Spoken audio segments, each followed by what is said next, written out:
Баршаңызға сәлем достар, сіздермен Жанат. Бүгін біз сіздермен бірге роза және тюльпан деп аталатын екі түрлі самсаның рецептімен бөлісетін боламын.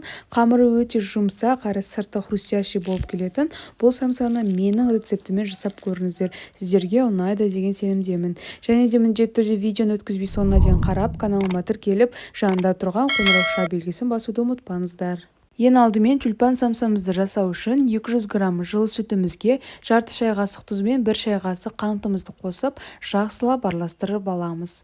Бөлек ыдысымызға 150 грамм ұнымызды ситадан өткізіп, ортасын ашамыз да, үлкен ас қасық пен 1 ас қасық болатындай қылып дрожжымызды қосып, үстіне 1 жұмыртқамызды және де дайын болған біздің сүтімізді қосып, бөліп құю арқылы қамыр илеп алатын боламыз. Қамырымыз кішкене орташалау болуы керек. Қатты жұмсақ та емес, қалың да болмау керек. 30-40 минутқа қойып ашытып аламыз. Біз дрожж қосылған қамыр болғандықтан. Міне менде ашып шықты. Енді оны пышақтың көмегімен бөліктерге бөліп аламыз. Одан кейін екі алақанның көмегімен дөңгелете отырып 15 минутқа бетін жауып тындырып қоямыз. Сынған қамырымызды 15 минуттан кейін алып боқтаудың көмегімен дөңгелек қылып және жұқа қылып жайып аламыз. Міндетті түрде сіздердің қамырларыңыз жұқа болуы керек. Енді оның үстіне ерітілген сары майымызды құйып, тағы да басқаларын бірінің үстіне бірін жұқа қылып жаю арқылы араларына сары майымызды жағып, бірінің үстіне бірін слойный тесто пайда болғанша қойып шығамыз. Видеода көріп тұрғандарыңыздай. Міне осылай барлығын жұқа қылып жайып, арасына сары майды жағуды ұмытпаңыздар. Холодильникке 30 минутқа қоямыз.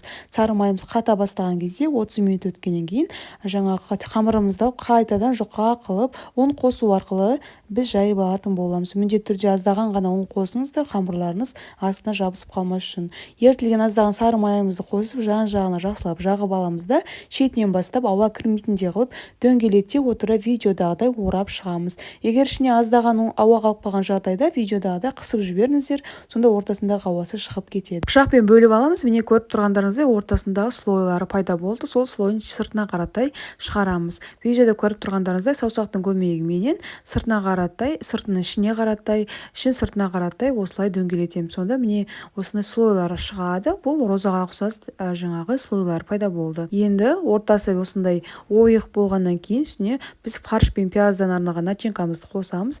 Любой начинка жарай береді, егер сізде картошка мен фарш болса, немесе тек қана картошка мен тыква болатын болса да. Біздің роза самсамыз дайын болды. Енді кезекте тюльпан самсамызды дайындаймыз. Ол үшін бір қамырымызды алып, жұқа қылып боқтаудың көмегімен дөңгелете отыра қамырымызды жайып аламыз. Жайылған қамырымызды пышақтың көмегімен шетінен видеодағыдай аз ғана бөлігін кесіп аламыз да, начинкамызды салып, кесілген бөлігінен жоғары қаратай орай береміз.